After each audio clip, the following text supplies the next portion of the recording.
Hi, everyone. We're about to start. Just a few minutes. Thank you so much for being here. Let me first introduce our space. My name is Vinita Akatia Ari. I am a program officer here at Junction. Junction is a venue for connecting Southeast Asia. We talk all things and everything about Southeast Asia. So today we have a pleasure of welcoming these guys who have contributed their time. And today we'll be discussing comics, challenges and opportunities for comics in Southeast Asia. Today we have a pleasure of welcoming Kun Linji as our moderator, who will be introducing our speakers for today. Okay. I hope you enjoy today's event and thank you again for coming. So hi all once again. Good afternoon. And today we are here with CT Lim from the left, and then Paolo in the middle, and Ping Sasinan, illustrators from Thailand. We'll be letting them present themselves first. So I want you to introduce about yourself, a little about your background, and what are you currently working on, and some inspiration of what drew you into the community. Singapore, and I'm a history teacher, so I think that's where I suppose how I see the world, right? And history, we talk about different sources, right? So it's not just about speeches by politicians, great men, Winston Churchill and all that, but I think even popular culture like comics, movies, songs, all right, it reflects daily lives or how people live lives in the past. So that's my interest in comics, all right, and not just comics but also political cartoons, all right. So I think all these are great reflection, or even not just reflect society, but also shape society. So I've been working with various people, Paolo, in recent years on trying to create a Southeast Asian comics community because, again, I teach, I study, and I taught Southeast Asian history, and I always feel that we shouldn't just look at history of other countries like America, Europe, and all that, but we should really be aware of our own backyard. So recently, I finally visited Brunei. So that leaves only Laos, East Timor. Only these two countries left in Southeast Asia I have not visited. And I also managed to climb Mount Kinabalu last year, the tallest mountain in Southeast Asia. So yeah, that's all I want to say for now.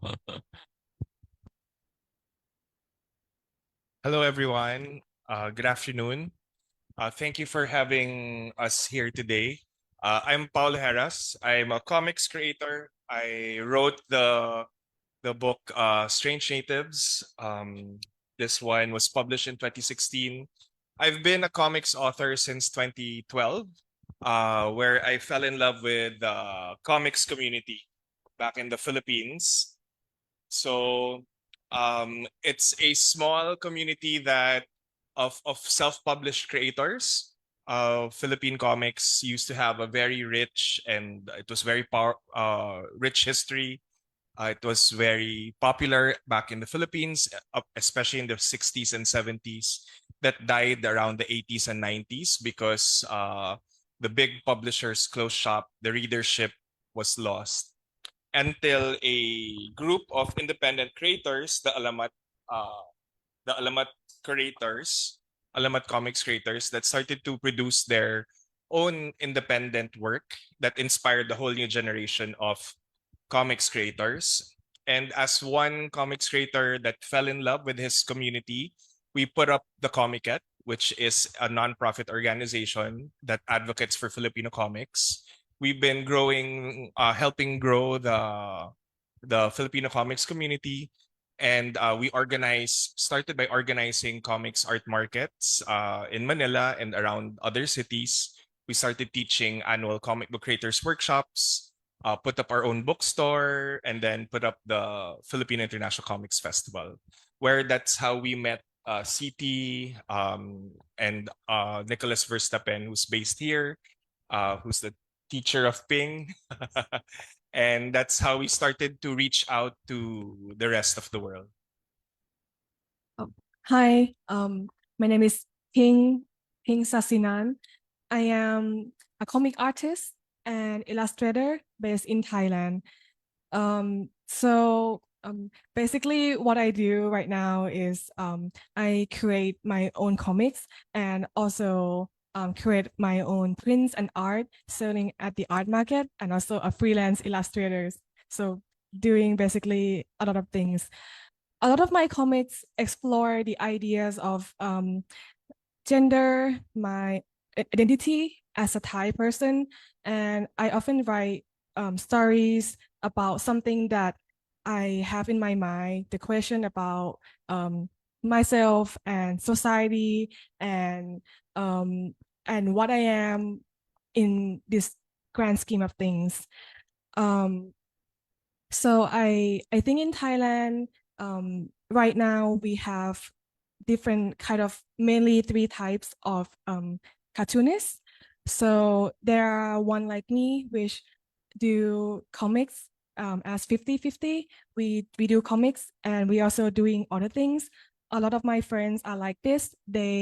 Some of them are graphic designers who make comics, who also make comics, and other like me also do comics and also selling their own art, selling their own brands. They're also a full-time comic artist in Thailand, but they are very few. And also, we also have comic artists who is a content creator.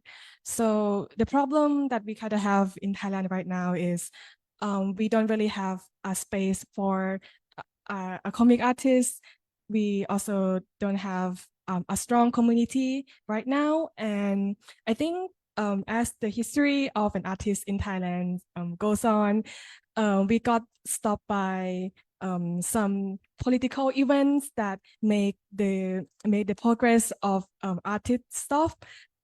For example, like right now, I also feel like the artists that I admire when I was younger, I don't really see them as much anymore, for example.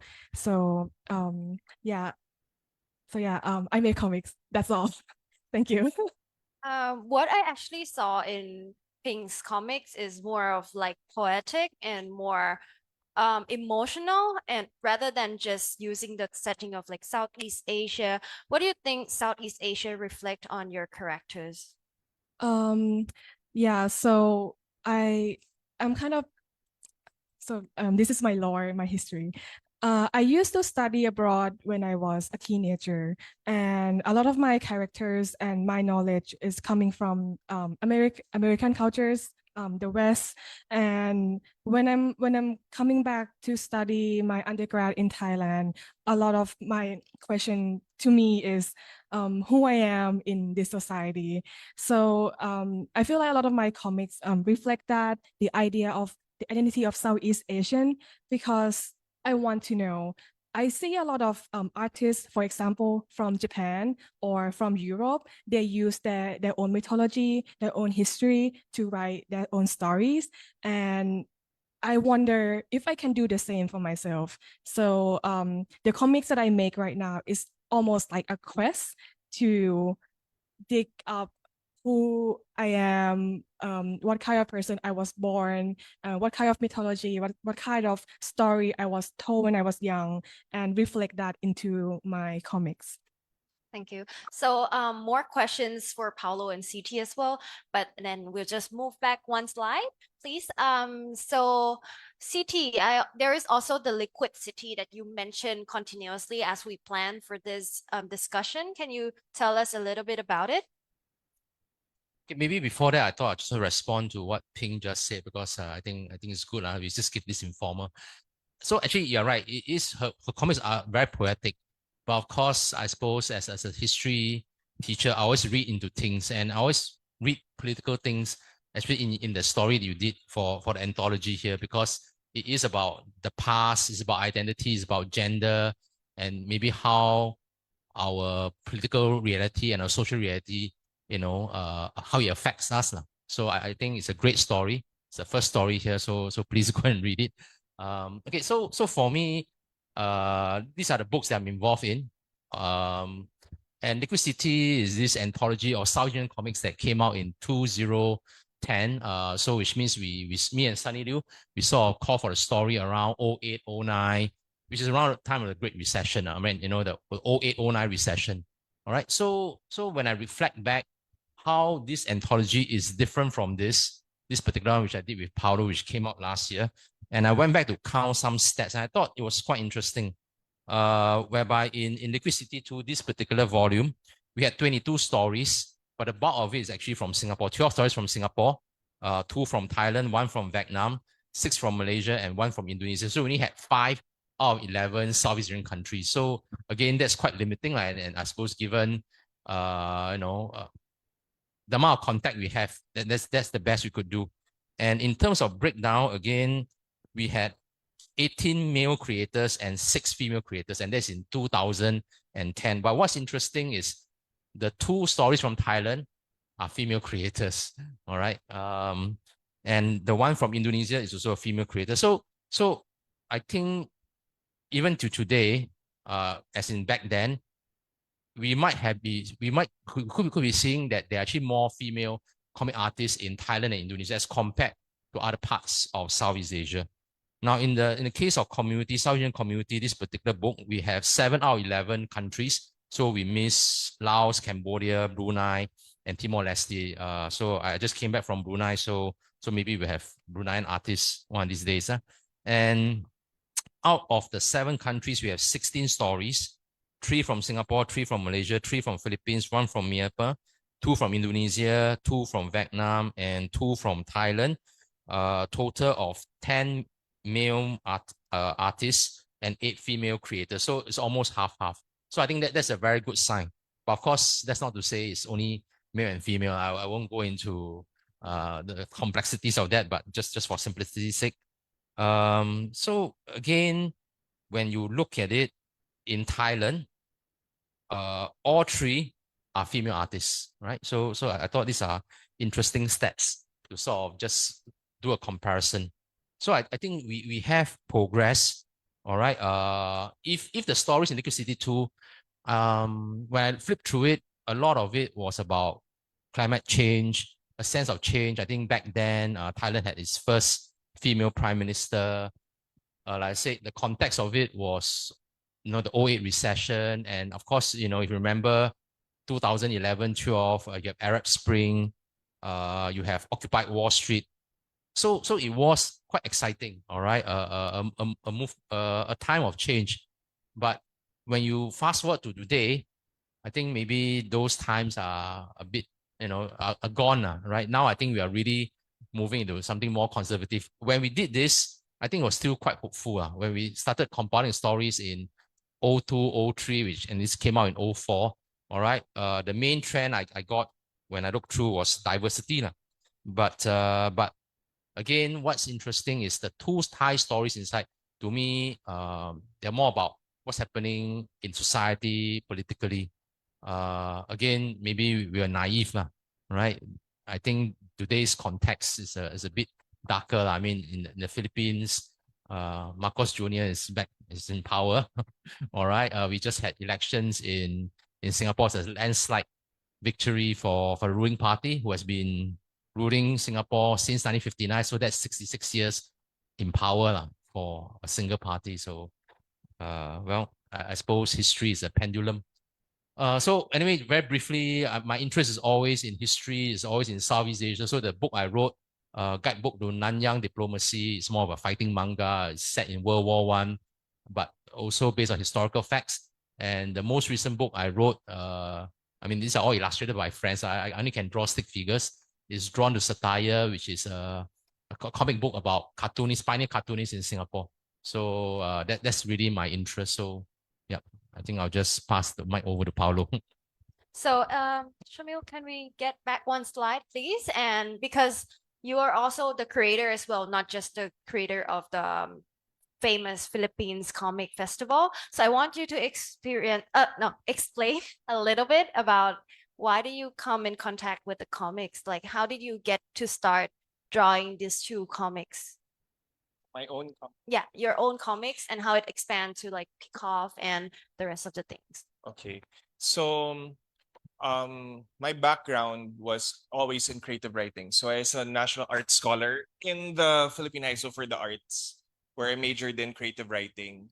And I grew up with in a household with my grandparents. And at home with my grandparents, their heyday was during the American period in the Philippines. So I grew up in an English speaking household. I could only watch and read books, watch films and TV and read books that were in English. So I wasn't allowed to read or watch anything in Filipino. And I only got exposed to my own culture when I was a national arts scholar. And that became the beginning of my journey into rediscovering more about my roots, more about my national identity, our history, and it was this insight that I felt like I was a stranger in my own native land, and I realized it was more of a cultural insight as well, that as we modernize and as we globalize and the world is getting smaller and smaller and within our reach, we are also slowly becoming strangers in our own native lands. So our languages are slowly disappearing, our histories are slowly also being forgotten. And that was the beginning of the idea of Strange Natives. So each book, it's supposed to be an 8-book series, but each book is portrays a fictional character that displays some a sort of cultural identity of how I see the Philippines. So in this book, it's about an old priestess who has the ability to access memories and is able to travel through time through memory butterflies. And she also is almost or over 100 years old because she can also tell her cells to forget that it's old and can become younger. So there is that whole supernatural element which I'm writing about as well. So Strange Natives happens in a forgotten colonial town that's frozen in time, wherein the old pre-colonial gods and goddesses still walk amongst the townspeople.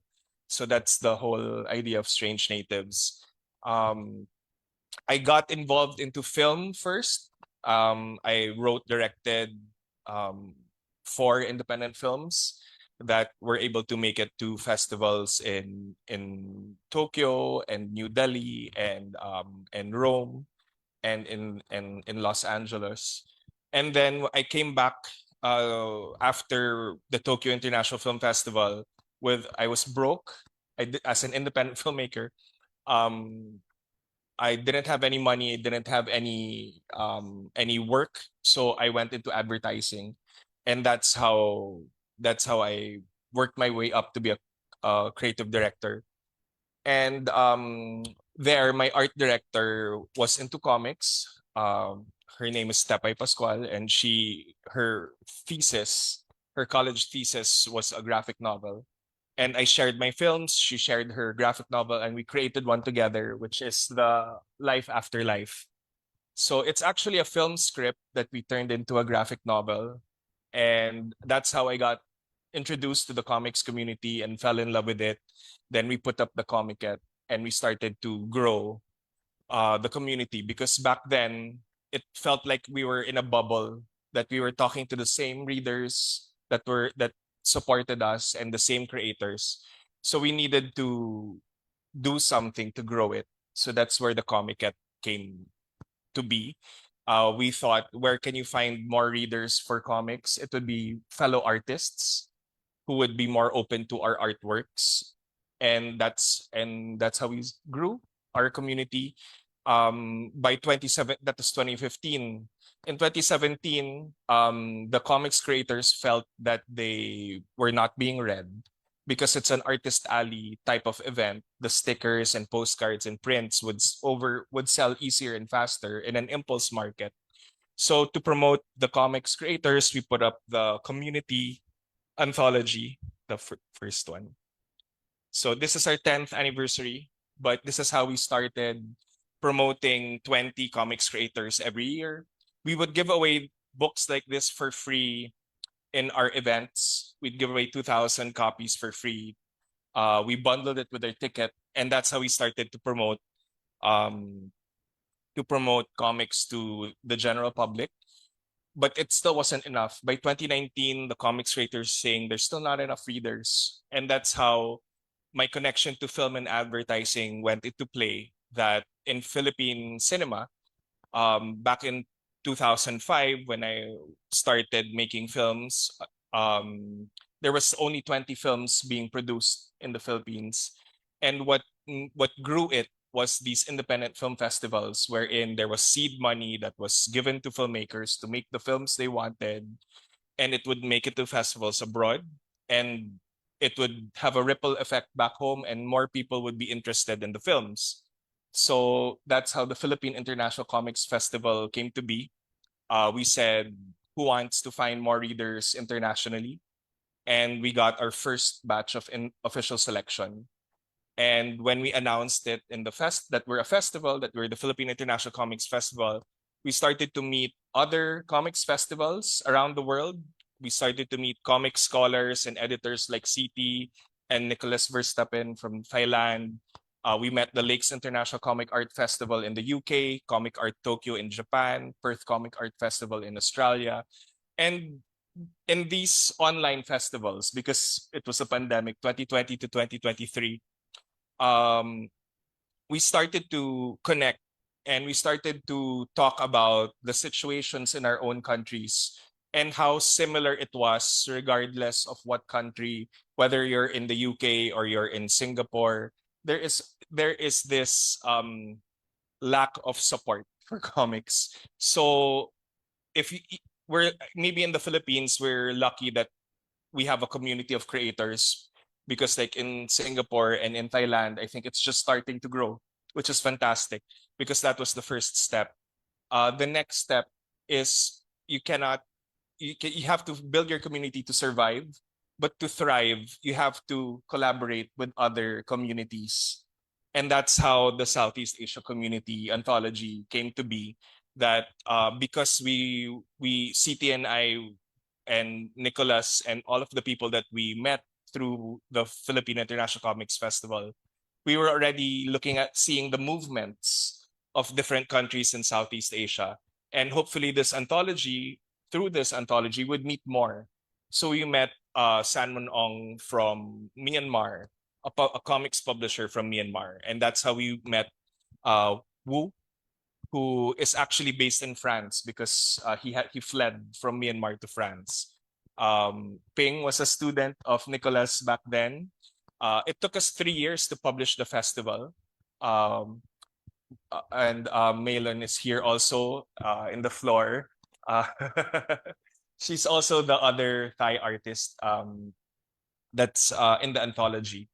And I met Bulwark in the London Book Fair.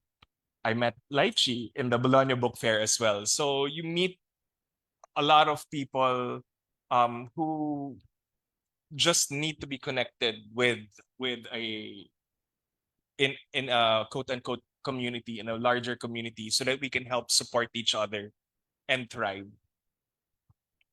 Thank you. So our next session would be a little bit about discussions towards the importance of comics and like, again, reinforcing about the Southeast Asian comic situation, like Paolo have already mentioned, but a little bit deeper into the discussion of like the unique styles or like how is it culturally important and how it present the diversity of the people in the Southeast Asia community. First off, I wanted to ask each one of you to kind of present some ideas of why do you think that comic is very important and should be addressed as a forms of art seriously by like everyone in the world. Me first. So I guess for me, I'm also like a comic artist. So of course, I think this medium is very important, but I also feel like comics is a very special medium in terms of you get to be more personal with an author than any other medias, in my opinion. if you watch films, oh, I mean, also you also have writing books, but compared to films, films takes a lot of people to make them, and I feel like comics use less people to make them, I guess. And because it's a medium that it's not hard to make, you pick on an ink and then you draw. I feel like comics can reflect kind of mundane culture and experience better than any other mediums. And when I look through comics, you get to see the glimpse of people experience and memories, which could be very personal. And that's why I think comic for me is quite special than any other medium. And also because it's easier to make than any other art forms. I also feel like you get to see the kind of culture, the kind of way of seeing that you wouldn't get much from other arts that might require more people to overlook from. And I think that's my opinion. Okay, so maybe I'll just go back to Singapore where I'm from. I mean, I thought it'd be good to share, our respective countries' comic scene, and then I'll expand to Southeast Asia. So I thought to answer the question directly, right? Is there, or what is the comics community like in Singapore? I would say almost none. All right. Despite the we keep talking about the word community, but maybe the word community has been abused and misused, right? And sometimes community can be oppressive as well, if you put a critical lens. But anyway, I think in the case of Singapore, which is very neoliberal and capitalist, in terms of comics, I would say there's almost no community. I mean, we do have 2 comics associations, but I don't think they talk to each other. And we're also divided by language, right? So you have English comics and Chinese comics and Malay comics. The English comics, of course, dominates because of history and education system. So the English comics tend to be perhaps a bit more arty, more serious. The Chinese, you would say, is a bit more action-oriented, mainstream. But underlying all this, actually, none of them sell very well, right? So in that sense, in terms of sales, because Singapore is such a small country, successful artists are those who actually succeed overseas. If you just depend on Singapore on sales, no one really makes a living drawing comics except for one guy called Sunny Liu, all right, who did this book called Charlie Chan again, that one Eisner. So that one is like, everyone knows about that book, but that book is exceptional, right? It's a great book. It's a very good book. But most of the other writers and artists, and I've been documenting Singapore comics and cartoons for a long time, all right, we can't survive. Okay, so in that sense, the competition is not with other comics. The competition is with TikTok, with video games, with Netflix, so on and so forth, that capture the attentions of young people and adults. But having said that, it doesn't mean comics and cartoons doesn't serve a purpose. Like I said, or else we wouldn't be here. And I believe that's why you are here as well, right? It does capture the zeitgeist of a particular point in time. So again, going back to Liquid City 2 and the story we selected for Thailand by Vic Mon. And that story actually, is about a red balloon. All right. And to me, I think it captured again those times, right? Because back then it was sort of a global recession. All right. It's a critique of perhaps Thai society, a critique of materialism, a critique of capitalism, which is important. All right. Even today, we should always have a critical eye on that. All right. On greed, on what Donald Trump is doing, on all these tariffs and all these strange things that's going on. All right. And I suppose we are all products of our upbringing. So I suppose for me, it will always be punk rock. And that's why it's not a coincidence I wear a Nick Cave t-shirt. All right. Because to me, Nick Cave is still, it's damn hardcore. So I don't just do comics or visual comics. I do zines as well.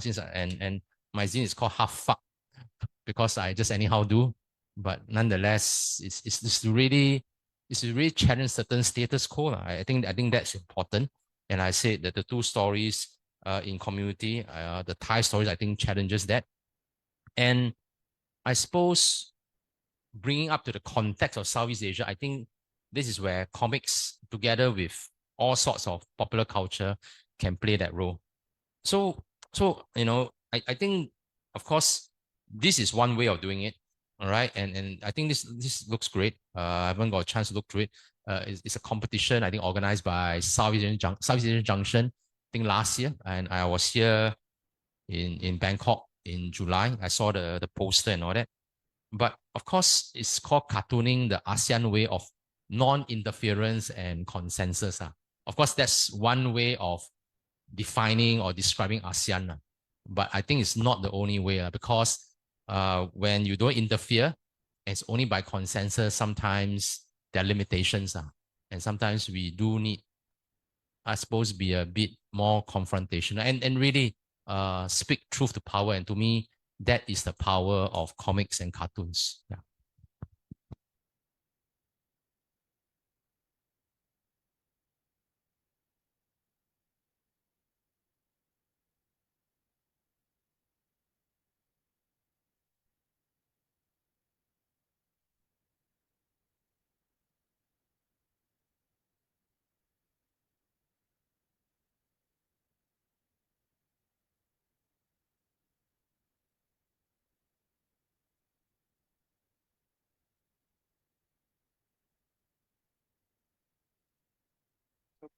So for me, comics is very unique. It's both literary art and visual arts. We're the only one like that. If there is a low regard to comics, that's their belief. It's a political, it's all about politics. If they see visual art, that comics is not visual arts or it's not literature, that's their belief system. I don't have to believe in it. That's why it's very important for me to stand up and to do the work and to represent comics in our country and around the world. But comics is one of the things that we did is we were able to promote and advocate for comics in both the literary arts in book fairs and also in visual arts in art fairs. And that's why we're able to go farther. Comics and a lot of visual narratives has the ability, especially today, wherein readers and audiences have shorter attention spans. And with comics, and we all know this, it's easier to communicate ideas through visual and text, and that's what comics is. Comics has the unique ability to disarm readers so that they can enter your frames or your pages, empathize with the hero or the narrator, and at the end of the work, we'll be able to understand and learn, to have some sort of understanding or learning of the experience or of the message that the creator wants to communicate in a short time. And that's unique. That's why comics is, even if there's a low regard by some, it's getting more and more important, especially that there are other fields that need to communicate in an effective way. So comics will not get erased. It will get even more important. And with digital arts in colleges, it's very easy to make a comic book and post it on social media. It's very easy to communicate a message through comics on social media, on digital. And if the artwork is good, if the storytelling is good, people will want to buy a copy. That's why comics as a literary art is the funner books. But it's in visual arts, it's the more affordable visual art, but it's still a collector's item. That's why it's up to us to raise the perception. If we subscribe to the belief that comics is not an art, not high art. It's comics in France is considered the ninth art. And in some other countries, it's also considered the ninth art. So it's up to us, especially now that we're not anymore students, anymore, that now we are in a position wherein we can help elevate comics in our countries and stand together, and collaborate to stand together and work together to show our art form as respectable art. Thank you, Paolo. That's such a very good answer. So actually, I was also thinking that it's not just the role of the artists or like publishers alone, but like every consumers as well, that they choose the choice of comics or like spend their time reading it, spend their time exploring, going to the library, keeping it into the collections, or even do research papers on that as well. That keeps the comic alive. Two more questions, especially for Kun Ping, which is, what do you think is the barrier, as in of like Southeast Asian creator, The barrier to comic making? to make comics as in Southeast Asian. Okay. Personally for me, I think it's a language. Especially in Thai. We are not colonized, so of course we have advantage on having our own languages, but we also lack the second language, which is maybe English, and that's why it's quite hard for a lot of artists in Thailand to make it out of this country. A lot of them can only make just comics in just one language. Even when I make comics, I have to choose if I want to write it in Thai or in English, and how to publish it. If in one book to have both of the languages, would it interfere with how people read it? For for me, I could consider to be bilingual. So if I see two languages that I can read, I might get confused. And also, personally, I think because a lot of Thai audience get to read whatever translated in Thai. So there's a limited pool of kind of reference of what comic could be. A lot of Thai people who interest in comics, they often read manga more rather than maybe comics from Americans or from other countries. And because of I feel like the book industry right now, I'm not very interested in translating comics that is not from Japan, and that's why a lot of people have like even more limited view of what comics could be, and we don't have to talk about the comics in Southeast Asia, because if people don't bring the Southeast Asian into Thailand, people wouldn't even recognize that our neighbors could make wonderful things as well. True. When I was in Bologna Children's Book Fair with Paolo, I also see only a few Southeast Asian publisher or creators, right? And it's quite weird that somehow our kind of zones are not generating more things. Like they didn't really want to publish more from creators in general. Like we are doing self-publish mostly, but I was expecting that there in the future there could be more publisher joining events, large events like that. Yeah. To support that, I think in the Philippines we're just a little bit lucky. The reason why I was there in Bologna was that I was invited by the Bologna Book Fair to represent Komiket. But I think we were just lucky that the Philippines has been exhibiting at the Frankfurt Book Fair since 2015, and our pivot, Komiket's pivot during the pandemic, because there was no events, was we became a publisher, and we started publishing Filipino comics in English and Filipino. We have an official selection for the Philippine International Comics Festival, which is unique. So we started to publish. Our book authority discovered us. For the first time, they assisted us. They included comics in the Philippine booth at the Frankfurt Book Fair. Nobody wanted to travel because that was still the pandemic in 2021. So I was the only one who said yes and flew with two other staff from the book authority. And that's when I discovered that there's a whole world that is interested in buying rights and translating and publishing. And that's how we started to get into right selling. And in just 3 years, comics is now the most sold literary genre in the Philippines with almost 100 foreign editions. And that is something that's totally new because in the Philippines, there are no literary agents to sell the rights of their own work. And we had to stand up and learn how to sell rights and be there. And there is an interest. I think if there are more books published from Southeast Asia, especially in comics, there are countries that speak the same language as us in comics and that are willing to publish work from us if we take the risk, and it's a very expensive risk.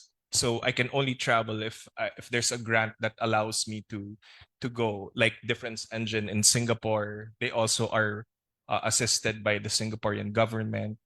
But there is also a possibility for Southeast Asia comic books to band together as one and exhibit in these book fairs and comics festivals around the world. I think that's also possible. To get back to your question, and of course, following up on what Ping just shared, I suppose in Asia, parents want their kids to do well, to be, I don't know, scientist, lawyer, doctor. So I think the bias against comics is not just against, but the arts in general, right? Don't be a artist, you'll starve, or don't be a writer, whatever. So I think that there's certain kind of bias. But having said that, I mean, I agree, it's language. But when I thought about it, I also do not want to be a case that we privilege English then. And then it seems that the solution is all of us must learn English. And I think that's also problematic. We should be proud of our own native language. All right. It has limitations, but the solution need not be English, right? So I always feel that, yes, I think one of the issues or one of the factors about Southeast Asia is really diversity. All right. Mainland Southeast Asia, island Southeast Asia, it's just different. All right. So maybe one way to get around doing this is to create more wordless comics. All right. And so wordless comics will sidestep the issue of translation. But of course, there's also words that's needed. All right. So translation. So I don't know, maybe Southeast Asian Junction, for example. All right. Maybe there's translation programs and all that. So I think all these cross-cultural programs are important. Right. For myself, I wish I have more bahasa, Malaysia, Indonesia, for example. Then, Malaysia, Indonesia, which is very big, and even Brunei. All right. And then this is where we can connect, because when I went to Brunei recently, I find comics from Malaysia, because that's more or less the common language. Although there are differences between bahasa, Malaysia, and Indonesia. But I think we have to think of other ways of overcoming this issue of language and even distance. All right. And sometimes I think the distance is really just a bias on our parts. I mean, I can't speak for others. Like my own students, they rather go East Asia for holiday, or US, Europe. But I tell them, I go to Indonesia, they're like, huh, what? You go Bali, is it? No, Indonesia is way more than Bali, right? I mean, it's Jakarta, it's Jogja, it's Malang, it's Aceh, all right, Medan, and you talk about Sumatra, you talk about Java, all right? I'm not even talking about Kalimantan. Yeah, no, there's so many. So I think it's just we maybe it's a colonial hangover. I'm not sure, right? The West is the best, but actually our own backyard is very rich. So I always feel that we need to go back to that, in fact, even our past, right? I think our past provides certain lessons. So for example, when I research on old political cartoons from newspapers, what I noticed immediately is that they use to convey their message using drawings, because literacy level was very low in the late 19th century, early 20th century. So it makes sense, right? It tallies with the historical data. So there are very, very few words. But if you look at any cartoons now, it's way more words, right? I mean, it's a balance, right? But some artists I know, they're a bit lazy, so just want to use words rather than their drawing skills. When I say, you should just draw, right? Try to convey it without words, and then that again will overcome these issues of distance and translation. So we have to think of some creative ways of overcoming some of these things. So let's continue a little bit about, oh, do you have a question? Yeah, sure. Okay, so yeah, so we'll keep that for the last part then. So in your anthologies, in the introduction part, you mentioned that every countries in Southeast Asia is uniquely different, and you said that we are not able to communicate a lot with each other because of the division of the sea or like the waters and such. So, and then there is the creation of the community with the K, and then open call. Can you explain a little bit about that, the journey of the anthology? So one of the things that we did in the Philippines in Komiket is we started publishing community anthologies. And it was a way for us to not just promote local creators, but also so that it would help pay for their table fees. And when we started doing the Philippine International Comics Festival and planning for it to be a physical event, we were thinking, who would go to the Philippines just to sell their comics and showcase their comics?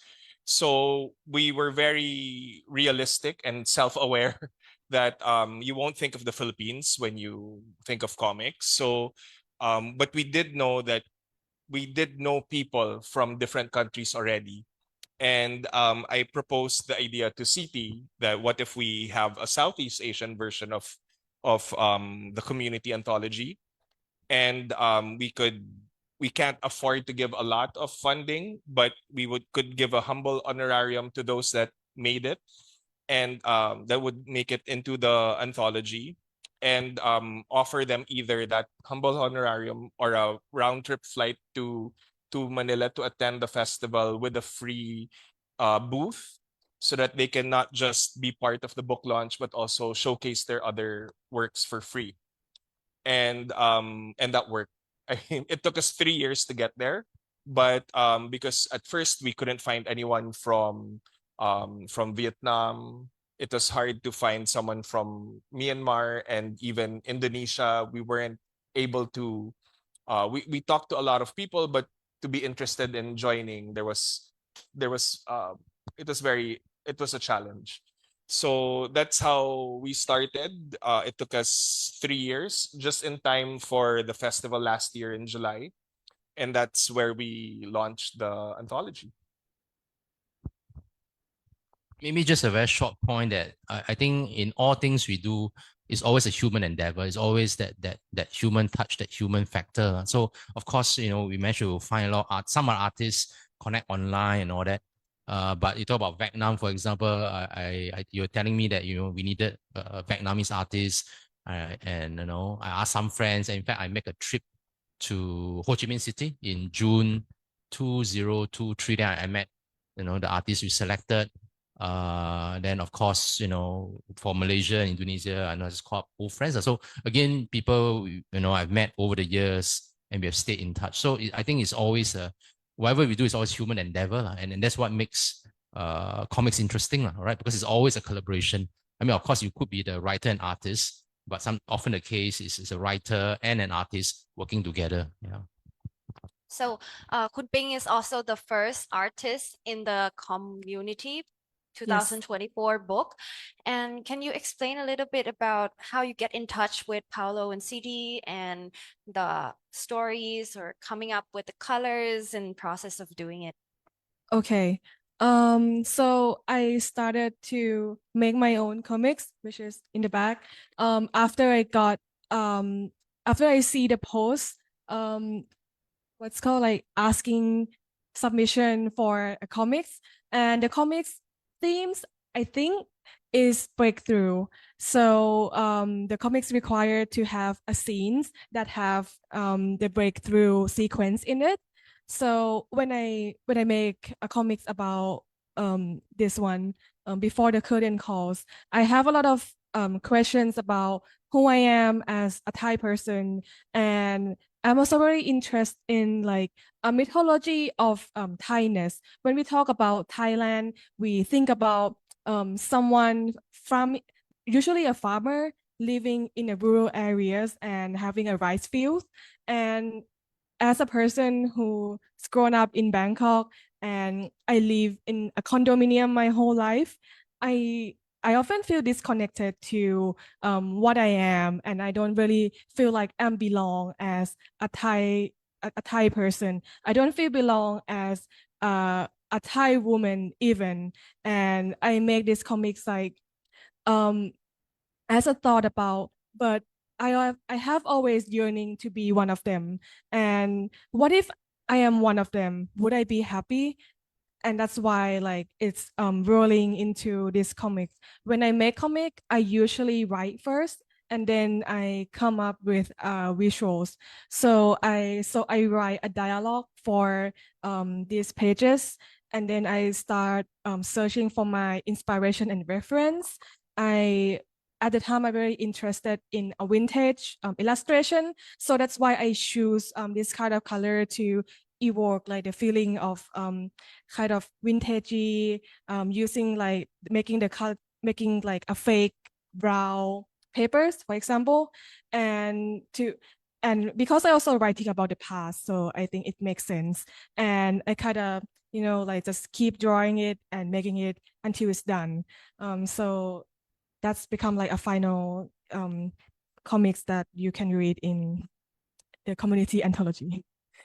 So actually inside the anthologies, there are various artists with various art styles from those perspectives. Like everyone grew up in a different perspective, and like they are trying to present their own view of the world. So it became such an interesting books for us.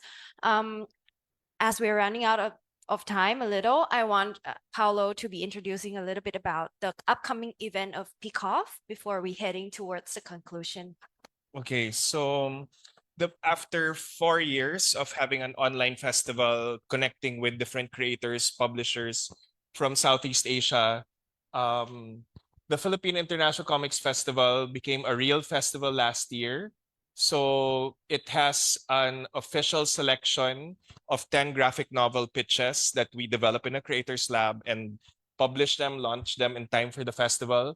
There's a comics market that features Filipino creators and also our international section. And then we teach comics master classes. So a lot of our international guests also teach a technical aspect of comics so that it helps also share their knowledge to others. And then we also have some comics exhibits. So the Alamat Origins book was part of our comics exhibit last year. And what's also unique was that we were one of the festivals with a small comics rights market, wherein foreign publishers would go to the festival to buy rights so that they could publish it and translate it in their own languages. And next slide, please. And well, this is the official selection. This is how the market looks like. It's a mix of the official selection, the international section, and of course the booths behind it, as the creators would be there for book signings and would sell their work. Next slide, please. Our festival programming last year was full of book launches. So we have the readers would be able to hear through the processes, the creative processes of the creators as they were creating their work. And we also had the launch of the Southeast Asia community here. Next slide, please. So CT's hair was still longer last year. And here's Ping with Melon and Siso, who's also from Thailand, and the rest of the people who would make it. Half of the creators were able to go. So this is them in their booth. Next slide, please. And the comics masterclasses. So this one was with Paul Gravett, who's from the UK, who's also been assisting us and promoting Southeast Asian comics and Filipino comics in Europe. Next slide, please. And this is what our comics exhibit looks like. This year, we're going to have an exhibit featuring one of our classics, Mars Ravelo, his works. We have another exhibit on Palestinian creators, and also another exhibit that features again the Philippine International Comics Festival's official selection. And this is how a rights market looks like. It's usually just one-on-one meetings with publishers. So the Filipino publisher would meet with a foreign publisher. Okay, next slide, please. And the next Philippine International Comics Festival is happening this July 5 and 6 in Manila, in one of our malls like MBK here. It's just Saturday and Sunday, July 5 and 6. So if anybody would like to go and travel to Manila, we'd be very happy to have you. I think Ping is coming back this year.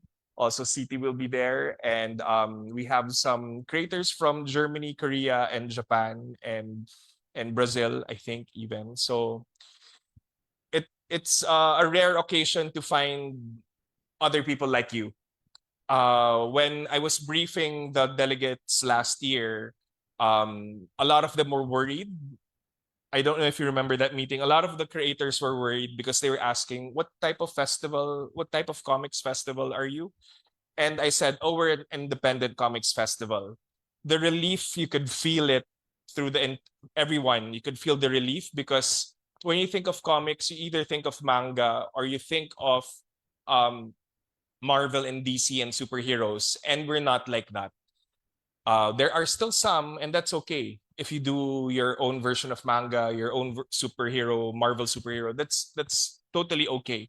But a lot are doing more independent work, and that's what we advocate for, original work. Yeah. Thank you.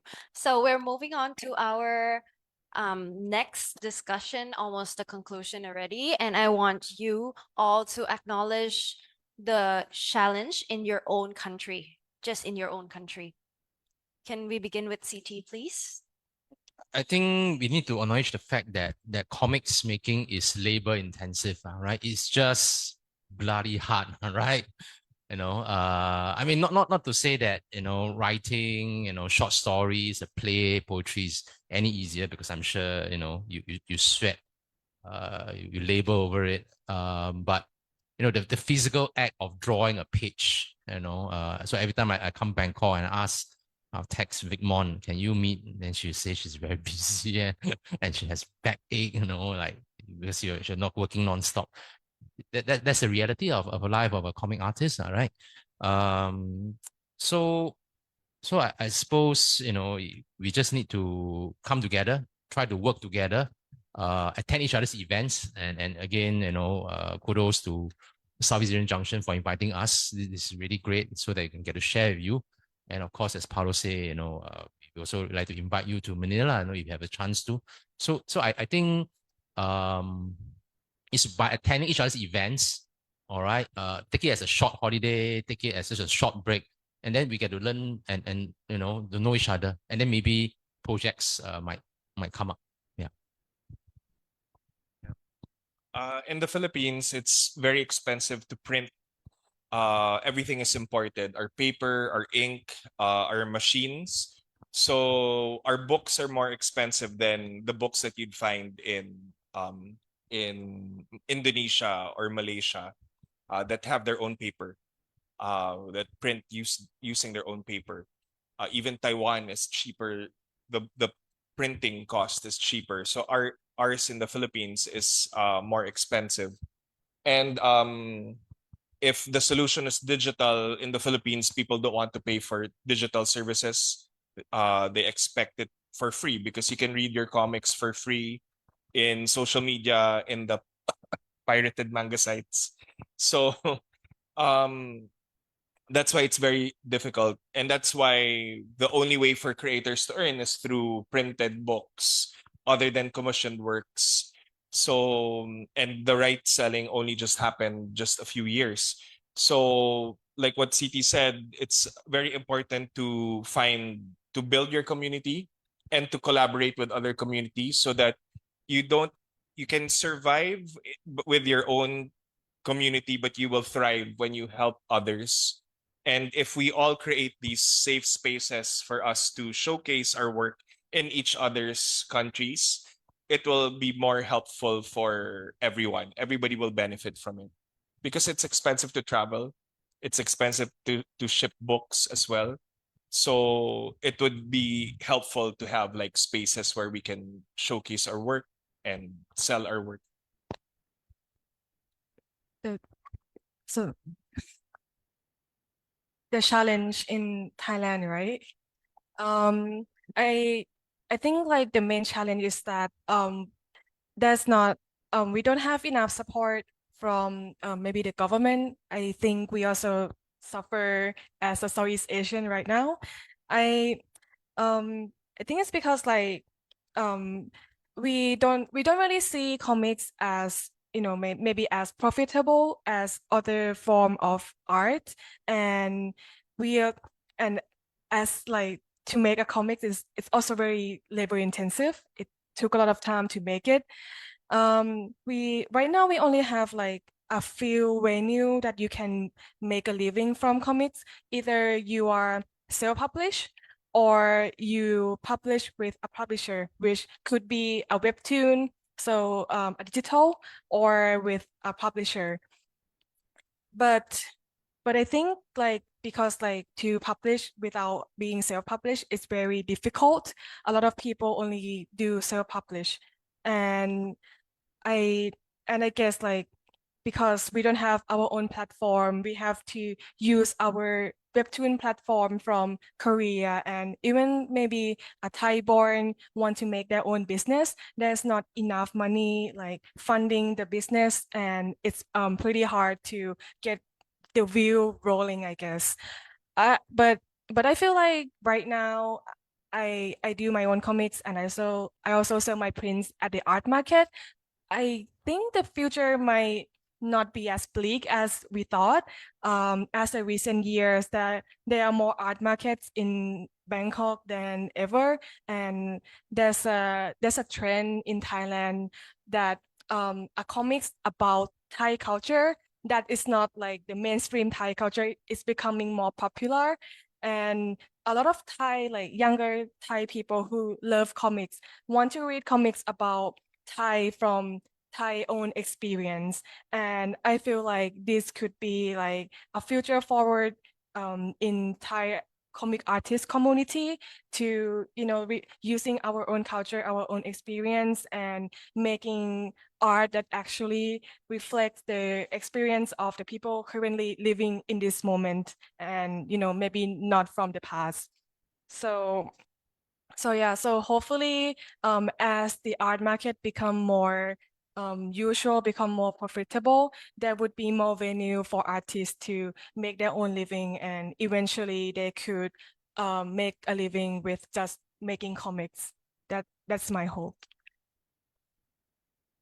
I wondered if there is any solutions toward reaching out to countries that are a little bit harder to reach out to, for the open calls of the comics, or like how do we plan to reach them out? You just have to go there. Yeah, really. But when you said that you went to Brunei, right? Yeah. And how did you get in contact with the comic artists?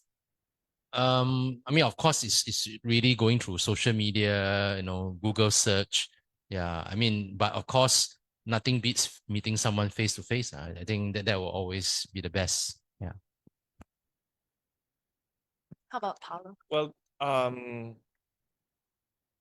meet the I meet other creators from Southeast Asia through other Southeast Asian creators because we tend to share what if we find the new artist that we enjoy, we tend to share that information. I usually meet a lot of comics creators by being present in these events. So I would usually go to the Singapore Comic Con, and where I met Mungkao from Malaysia, who's who we're inviting next year to pick off. Well, hopefully when Sunny Liu's new book next year comes out, he'll also go to pick off. So it's usually through your own network as well, because the best referrals are, well, the best way to meet others also is through referrals, because it helps build trust. And any theme you are expecting to see in the future trends, or like what do you expect in terms of the theme that is related to the uniqueness of Southeast Asian? I just hope that traditional methods continue and not AI.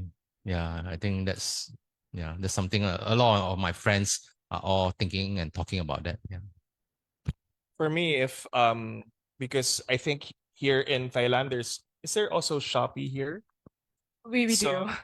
if let's, because in the Philippines during the pandemic, what saved the publishers was the publishers became present in Shopee and Lazada. I don't know if you also have Lazada here. And that gave nationwide access. And we're islands. We're like over 7,000 islands. And that gave nationwide access to readers. So if there is one e-commerce app that now can bring comics from Thailand to the Philippines or Philippines to Singapore, I think that will also help broaden, because it's distribution is the number one killer because of water and because of languages, but it would encourage more production. It would encourage more translations. You won't have to think if you should make your comics in Thai or English.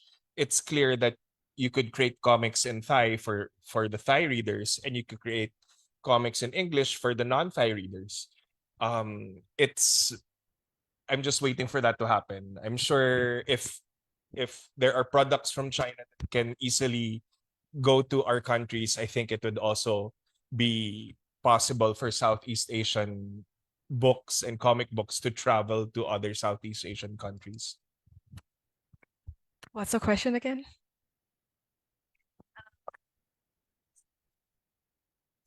Now I forgot. Yeah, the theme that you are looking forward to. I just hope that in the near future or in the future, we can keep this trend of making art rolling. I maybe it's just maybe my bias, but I feel like Thai art has been stopped a lot by a lot of political events, and then it stopped and we have to start over again, and then it stopped and we have to start over again. As I grow up, I feel like there's a disconnection between the art that I see when I was young and that just stopped existing, and now I become an adult and I create art that maybe not, it's not there anymore. So I hope that the theme in the future is we keep this trend of making art rolling. In Thailand, they start to be a business of an online art shop that an artist can put their art online, and there's a people who taking care of shippings and advertising, and these websites are Thai owned, I think. So it's even more like beneficial for Thai people to create art and create money that can circulate and not being hoarded by other countries. And hopefully by having our comic artist community growing, we can expand ourselves to other countries around. I also think because like Thai artists, my artist friends that I may know personally or not, they are start growing to other countries. Like there used to be Kuala Lumpur Illustration Fair, and I saw a lot of people going there. So hopefully, by having these events rolling, people will see that Southeast Asia could be the new market for artists as well, and by exchanging and doing, we can grow more and more. So that's the theme that I hope would happen in the future. I think the trend as I traveled to different international book fairs in Europe, they are looking for, after Japan, Korea, Taiwan, they are looking for the next Asian experience in terms of comics. So I think it's a matter of getting there, making enough work so that we would be visible, and getting there. Thank you, all the three speakers for today. I would like to enter the question and answer session. Is there anyone having any questions or any ideas to share? Yes. Thank you very much. And I have a lot of questions, but I will just do two. One, I would like to know more about the censorship, the context of the different country, and how far it impacts your work. Particular what issues, right? We know every country has certain issue where you have to self-censor yourself, otherwise you will not be able to survive as a free citizen. So that is the first question. And then the second, okay, we want to strengthen comics in Southeast Asia, but for what?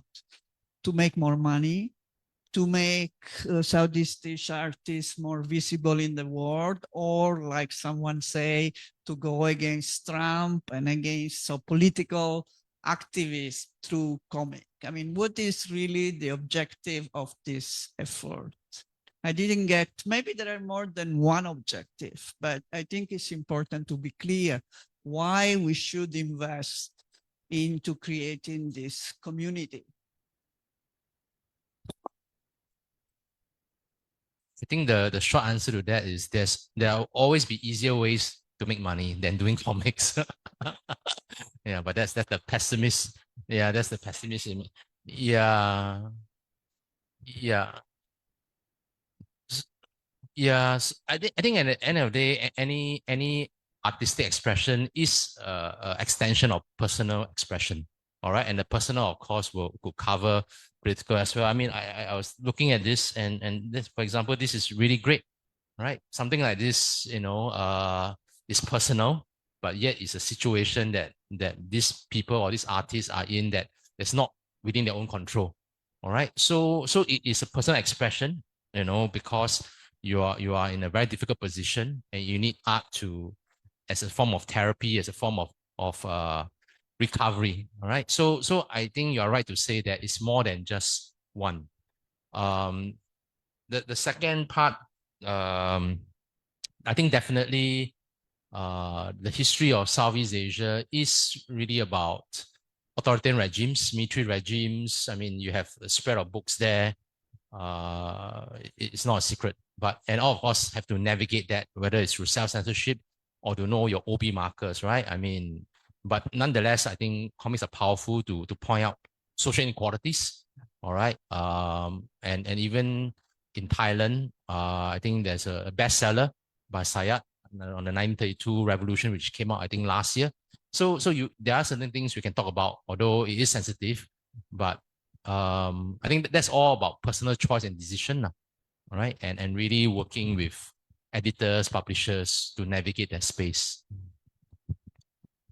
I think for artists, no artist would want to go hungry and would want to earn enough to sustain their art. So you cannot get out of the aspect of earning. So what Komiket has been advocating for is for creators' rights, and so that creator can earn as much as they can from their work. So there's what that is one aspect. Second, because it's so laborious to create comics, you cannot tell comics creators what to do. You can inspire them. You can do a call for entries for, like, we have one anthology, it was on climate change. So it will attract the comics creators who advocate for climate action. In the same way that if we do a call for entry now for Southeast Asian creators to talk about water and how it divides, but how it also brings life, depending on which country. I'm sure we all have our issues on water. And also that means borders and territories, right? And power systems. It will attract those who advocate for it. or who want to express their dissatisfaction or satisfaction towards it. So there's personal expression. But as comics as a means of a movement to create a desired effect in society, you cannot take out that the creator also has to eat and earn, and not and I've met a lot of people who want to use comics as a means to communicate what they want to advocate for, but is not willing to pay the artist. Then it also defeats the purpose. So there is a balance with that as well, because we know we're powerful. It's a privilege to be able to communicate effectively in just a few words and images. That's the magic of comics. That's the power of comics. The magic also of comics is that if you're the artist and writer alone, what the artist sees in their head, in their imagination, they're able to bring it down to the physical world on paper. And that is magic. That's creation. Like if we're going to go biblical, in the beginning there was the word, but actually the word and image, that's comics. You can't create without knowing what it looks like, what you want to create, right? So there is that balance, Leah. It's very complicated. If we creating comics as a privilege because it's laborious, as you said earlier, Ping, that it's 50-50. I have a day job and then I make my comics. That was when I was working in an ad agency, that we'd finish work at 2 a.m. We'd make our comics after or on weekends, because one feeds the body, one feeds the soul. So and comics creators know this, it's an investment. It's life. What you see on the page is the life, how much life they gave to create the finished work. And that includes wisdom, that includes energy and time and talent. So how you use it, not everybody, there are creators that are progressive, that wants to use it to make social change, and that's fantastic.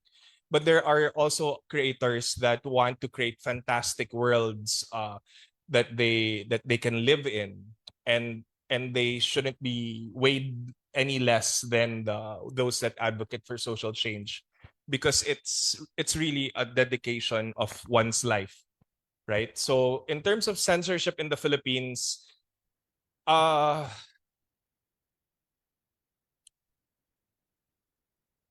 it's very tricky, because even if comics is a popular form that you could share on social media, it's I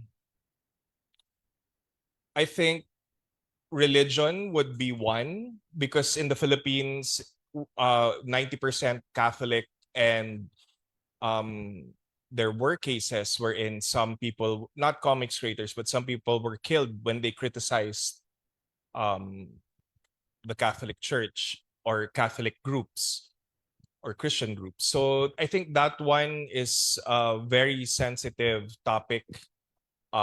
It's a good thing not a lot of creators want to talk about religion, but if it's critical to government, one of our published authors and one of the most popular comics creators in the Philippines is Tarantadong Kalbo, which means it's a very irreverent bald guy that criticizes, documents the social ills that is happening in the Philippines. So he was not jailed or killed, or well, hopefully not, but it's not as dangerous as criticizing religion, I would say. There's so much, social media also brings in a lot of fake news and historical distortion, so I think that one is a huge issue. AI is also another, which will also be about, the lesson is all about honesty and truth, right? So in terms of censorship, I think it would be that. Wow. I think in terms of censorship, we all know that what we cannot say, which is the main, when you see the flag of Thailand, there's a meaning for each colors. Red mean nation, and white mean religions, and blue mean the royal families. So those are the things that we couldn't touch as much, which I do play with it a lot of in a lot of my work. I think I think the what's called like the advantage of comics, I feel like it's not a mainstream media. So I feel like a lot of work can go under the radar and criticize these things in maybe in not an overt ways, but in kind of like self-censorship, symbolism, metaphors, if those writers want to do it. At least it's what I do anyways.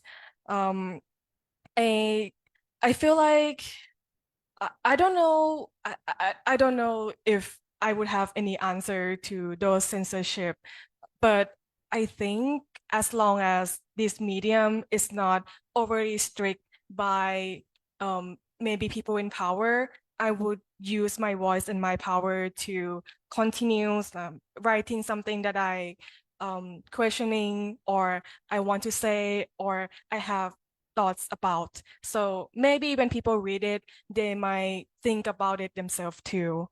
And for the next questions about what's the point of comic artist community, I think it's for me. I'm an artist too, so the answer is very kind of self-serving. I do it for myself. When I start doing art, and I realized recently that I think this is what I really love to do, and it keeps me going. I feel like without art, I don't see the point of living. It might be a little bit much, but when you're living, I don't feel like there's a lot of meaning you can find by just existing. But when you do art, when you consume art, you get to learn about other people, you get to learn about other experience, the feeling, the memories that we can connect it as a humans. So I just hope that there's a venue that artists, especially comic artists, can continue making their art for the souls, as Paolo says, and you know, and maybe for the society to see that that's not like that's not only way to like give the meaning to your for your life. It's not money, it's not fame, it's not powers. Sometimes like the meaning can be just from making, creating, which is innately very human in my opinion. And so yeah, that's it. Thank you for the answers. Do you have anything to share? My name is Ravida Onmontian. I am a museum consultant. I just want to share my experience with comics in museum. Actually, in 2010, I have privilege to exhibit a graphic novel from Singapore, Troy Shin, the resident artist. Yeah, I went to Singapore Comic Con, first Singapore Comic Con in Singapore, and I saw his work in the artist ID, and I was very impressed with his work. So I bought a few back and came back to Thai publishing that I know, and I sent them and I said, this is really good. So they translated into Thai. And also together, I'm a curator, and as well as I work as a museum consultant. So with Troy Shin, we asked for funding. No, actually, first I sent his work to HTC Berlin, the very big contemporary art. This is in 2010. No? So I sent it to my curator friends, like, and he loves it. And he said, like, let's exhibit this in our gallery. So together we wrote a proposal to National Heritage Board in Singapore to exhibit in Berlin, for artist funding. So we both flew to Berlin and exhibit his art. And at the opening, it was very well received by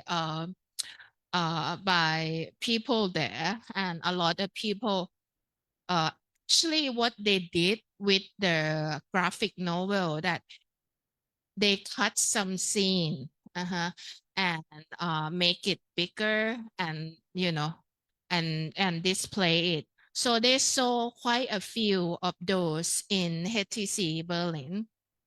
And so that kind of, but when you told me that the comic scene in Singapore is quite dead, I was like, what happened in this decade?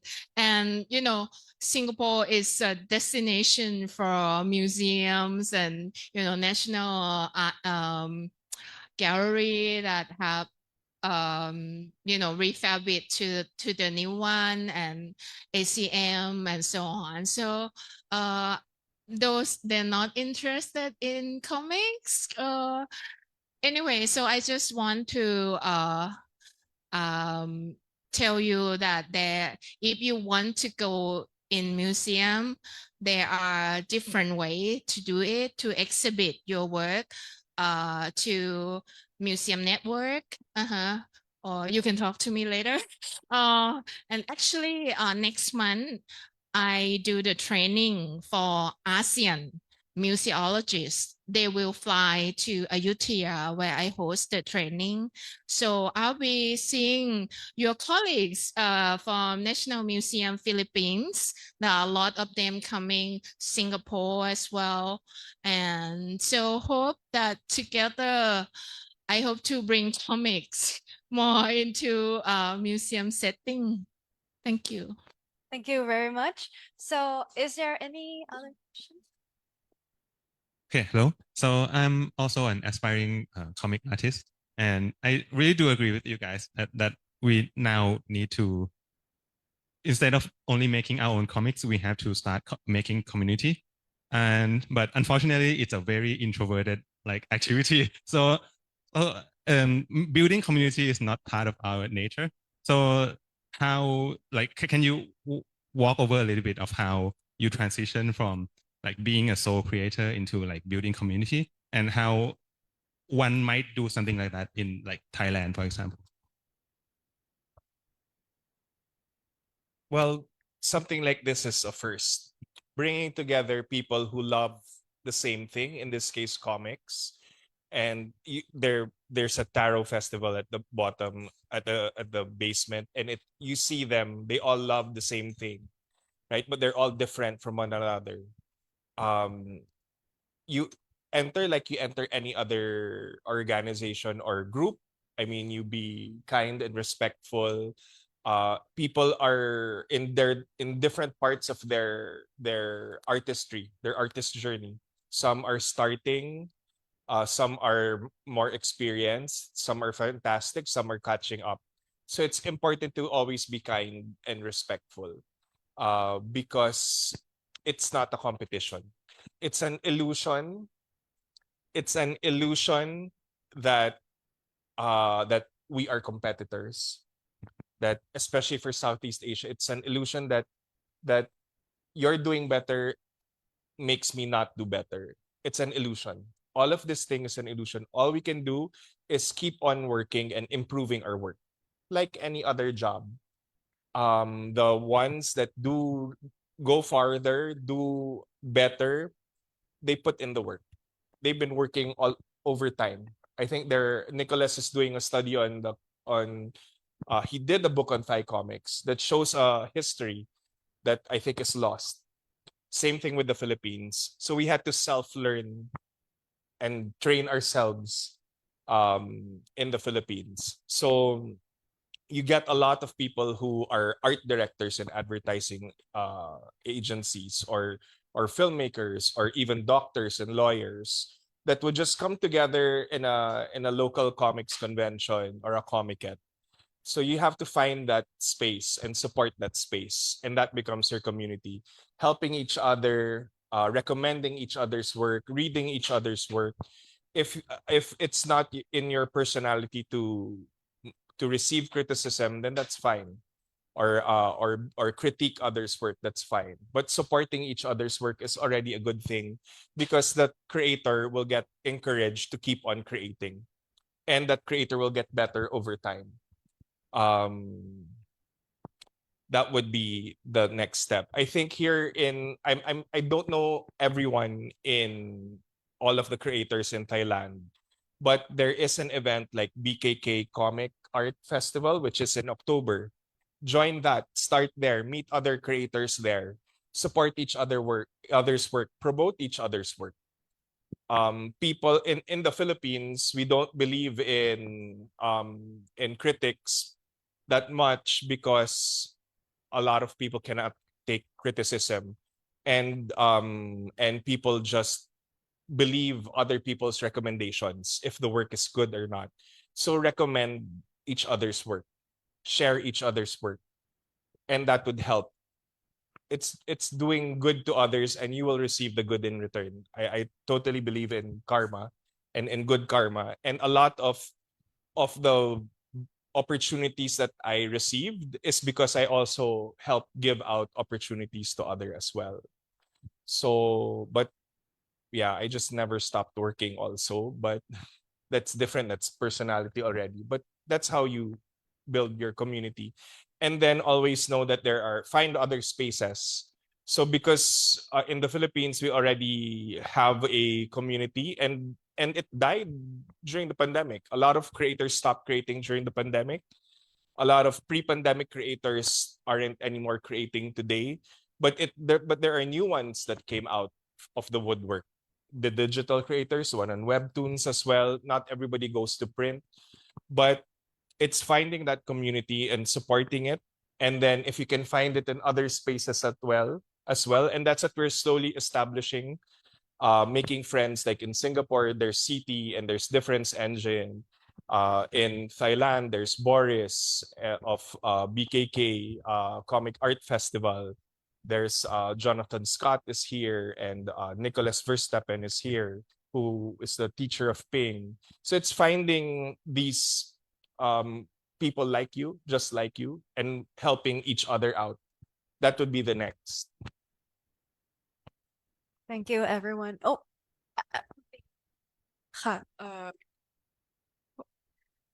I think I'm also kind of an inspiring comic artist as well, even though I kind of publish my own work. I think what I learned from the past few years is to just put yourself out there. There's a lot more comic events in Thailand like than the past. We have Comic Square, and we also have Comic Avenue.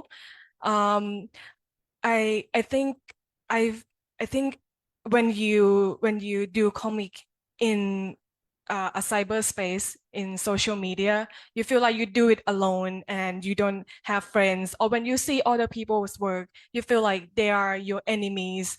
You have to fight them, or if they do better than you, then your worth is less. But I think the way that communities help you as a comic artist is to know that there's a people like you who struggle making comics, coming up with the stories, and put a lot of work to make your own comic as you, and to make your own work going to the physical space.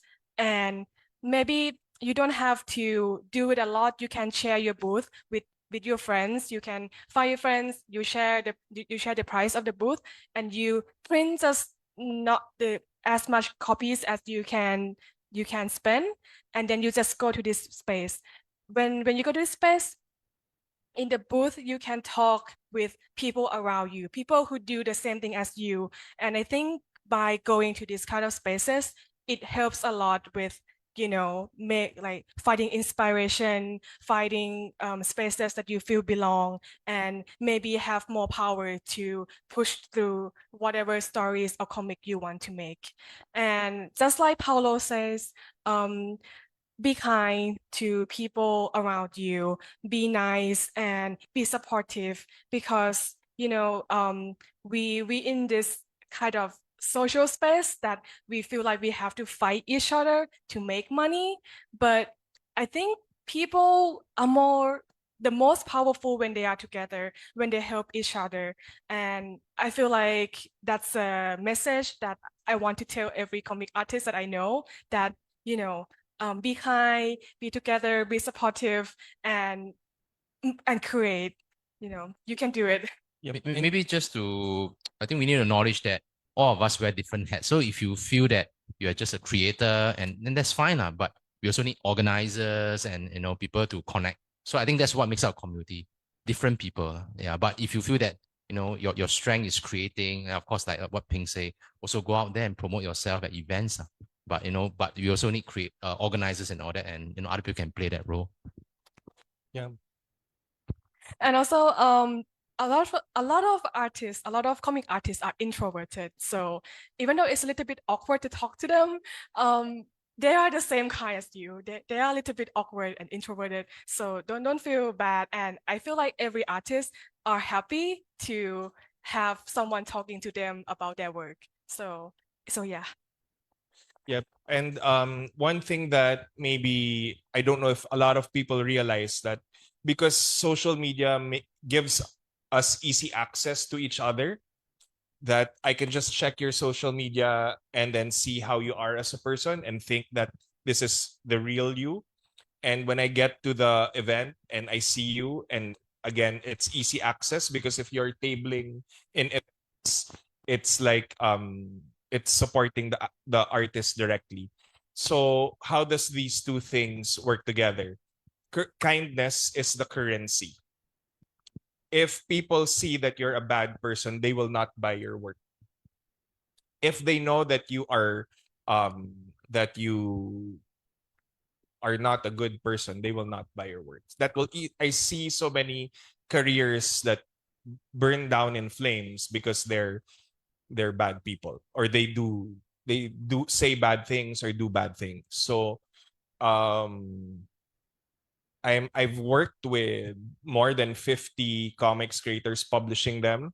It's not easy because that's 50 different artists with 50 different egos, 50 different personalities, 50 different traumas also, and experiences, right? And you have to learn to work with different people.